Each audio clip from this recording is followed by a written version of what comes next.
అండి, అందరికీ నమస్కారం. యాత్రా విశేషాలకు స్వాగతం అండి. ఈరోజు అట్లు మీద ఆవు పువ్వు నోము ఉద్యాపన ఇస్తున్నానండి. ఈ నోము నోచుకోవడం చాలా సింపుల్ అండి. ఈ నోము ఎలా పట్టుకోవాలి, ఉద్యాపన ఎలా ఇవ్వాలి అనే విషయాలన్నీ ఈ వీడియోలో మీకు చెప్తాను. నేను ఇక్కడ ఒక గ్లాసు మినపప్పు, ఒక గ్లాసు బియ్యం తీసుకొని నీట్గా 2-3 సార్లు కడిగేసుకున్న తర్వాత నానబెట్టుకున్నానండి. వీటిని మీ టైంని బట్టి రాత్రైనా లేకపోతే ఉదయాన్నే స్నానం చేసుకున్న తర్వాత అయినా నానబెట్టుకోండి. ఒక 4-5 గంటలు నానితే సరిపోతుంది. ఇలా నానిపోయిన ఈ పప్పుని మిక్సీలో అయినా గ్రైండర్లో అయినా వేసి మెత్తగా రుబ్బేసుకోండి, మన దోశల పిండి మాదిరిగా. ఇది పర్మెంట్ చేయమండి, అంటే పుల్లబెట్టమండి. అందుకోసమే నేను ఒక గ్లాస్ పప్పుకి 1 గ్లాసు బియ్యం వేసాను. మీరు కావాలనుకుంటే 2 గ్లాసుల బియ్యం అయినా వేసుకోండి. ఇలా మెత్తగా రుబ్బుకున్న తర్వాత ఒక బౌల్లోకి తీసుకొని చక్కగా అట్లు పోసుకోవాలండి. అట్లు పోస్తూ నోము ఎలా పట్టాలి అనేది మీకు చెప్తాను, వినండి. ఈ నోము పట్టాలి అనుకునే వాళ్ళు రథసప్తమి నాడు కానీ శివరాత్రి నాడు కానీ ఉదయాన్నే లేచి స్నానం చేసుకొని దేవుడి పూజ చేసుకున్న తర్వాత కొన్ని అక్షింతలు పట్టుకొని ఈ కథ చదువుకోవాలండి. కథ చాలా చిన్నదే అండి, 4-5 లైన్లు ఉంటుంది. వీడియో ఎండింగ్లో పెడతాను, చూడండి. కథ చదువుకున్న తర్వాత మన చేతిలో ఉన్న అక్షింతల్ని దేవుడి దగ్గర కొన్ని వేసుకొని మిగతా కొన్ని తల మీద వేసుకోవాలండి. అయితే చాలామంది నోములు పడితే రథసప్తమి పూజ చేయాలా అని అడుగుతున్నారండి. రథసప్తమి పూజకి నోములు పట్టడానికి సంబంధం ఏమీ లేదు. మీరు రథసప్తమి పూజ చేయాలనుకుంటే ముందు పూజ చేసిన తర్వాత నోము పట్టుకోండి, లేదంటే ముందు నోము పెట్టేసి పూజ చేసుకోండి. రథసప్తమి పూజ లేకపోతే ఇంట్లో దేవుడు పూజ చేసుకున్న తర్వాత నోములు పట్టేసుకోవచ్చండి. ఈ నోముకైతే ఒకసారి కథ చదువుకొని అక్షింతలు వేసుకుంటే సరిపోతుందండి. ప్రతిరోజు చదువుకోవాలి, అక్షింతలు వేసుకోవాలి, ఇలాంటి నియమం ఏమీ లేదు. నోము పట్టేసిన తర్వాత ఏదో ఒక మంచి రోజు చూసుకొని ఉద్యాపన ఇచ్చేయడమేనండి. ఉద్యాపన అంటే పెద్ద సామాగ్రి ఏమీ అవసరం లేదండి.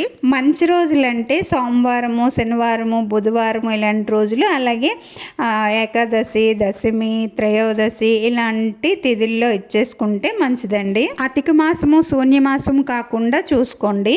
నేనైతే ఈ నోము ఉద్యాపన ఇచ్చి 4-5 ఏళ్ళు అయిపోయిందండి. అప్పటికి నాకు యూట్యూబ్ ఛానల్ లేదు, అప్పుడు నేనేమి వీడియోలు తీయలేదండి. ఇప్పుడైతే మీకోసం నేను ఈ వీడియో డెమో వీడియో లాగా చేసి పెడుతున్నాను.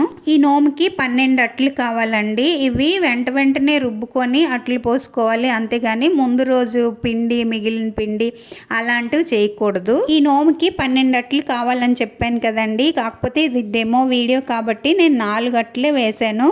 మా ఇంట్లో 12 అట్లు తినేవాళ్ళు ఎవరు లేరండి. మీకు చూపించడం కోసం ఇక్కడ 4 అట్లు వేసి చూపిస్తున్నాను. మీరు ఒకవేళ నోము ఉద్యాపన ఇస్తే మాత్రం 12 అట్లు వేసుకోండి.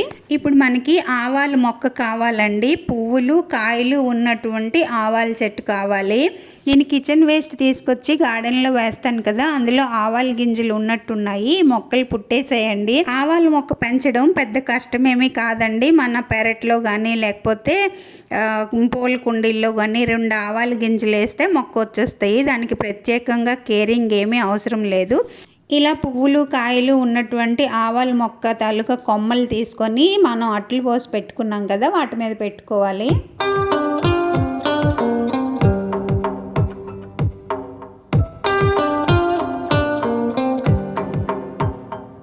ఇప్పుడు మనం అట్లు పోసి తెచ్చుకున్నాం కదా, వాటి మీద ఈ ఆవాల కొమ్మను పెట్టేసి ఒక రవికెల బట్ట అంటే బ్లౌజ్ పీసు, దక్షిణ తాంబూలాలు ఇస్తే సరిపోతుందండి. నేనైతే ఇక్కడ గాజులు, పసుపు కుంకాలు, పారాని అన్నీ పెట్టాను. చాలా మంది ఒక బ్లౌజ్ పీస్ ఇవ్వకూడదని కామెంట్లో పెడుతున్నారండి. కథలో ఇలాగే ఉన్నది ఒకటిమ్మని, అందుకని ఒకటే పెట్టాను. నేనైతే ఇక్కడ 50 రూపాయలు దక్షిణ పెట్టానండి. మీరు ఎంతకన్నా ఎక్కువైనా పెట్టుకోవచ్చు, ఎంతకన్నా తక్కువైనా పెట్టుకోవచ్చు, అది మీ ఇష్టము. ఇలా ఇవన్నీ సర్ది పెట్టుకున్న తర్వాత ముందుగా దేవుడి పూజ చేసుకోవాలండి. మీకు గౌరదేవి ఉంటే గౌరదేవికి పూజ చేసుకోండి, లేదంటే లక్ష్మీదేవికి పూజ చేసుకున్న తర్వాత ఒక ముత్తైదుని పిలిచి కాళ్ళు కడిగి పసుపు రాసి పారాని పెట్టి గంధం రాసి బొట్టు పెట్టాలి.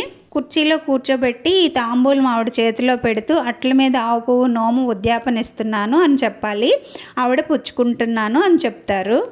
ఆ తర్వాత నేను ఇచ్చిన నోము ఎవరు పుచ్చుకుంటారు అంటే నేనే గౌరీమాతను అని ఆవిడ చెప్తారు. ఆవిడ చేతిలో అక్షింతలు పెట్టి మనం కాళ్ళకి దండం పెట్టుకుంటే అక్షింతలు వేసి మనకు ఆశీర్వదిస్తారు.